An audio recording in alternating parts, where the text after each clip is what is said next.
பெரும்பாலும் பௌர்ணமி காலங்களில் இறைவனுக்கு மண் விளக்கு தான் ஏற்றணும் அப்படிங்கிற ஒரு விதியாகவும் வச்சிருக்கிறாங்க. மண் எங்கேருந்து வருது? பிரபஞ்சத்திலிருந்து தான் வருது. மண் இருந்தால் எல்லாமே கிடைக்கும். சரிதானா? நீங்கள் கொஞ்சம் யோசிச்சு பார்க்கணும். மண் நம்ம லேசாக சொல்லிட்டோம். மண்ணில் தான் சகலமும் கிடைக்கும்.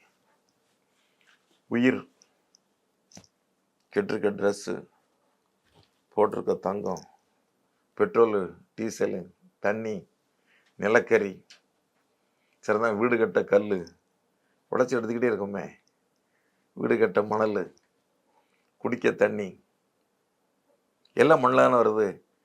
அதை மண் மாதா, மண் மாதா, அவள் ஒரு பெண் வடிவானவள்.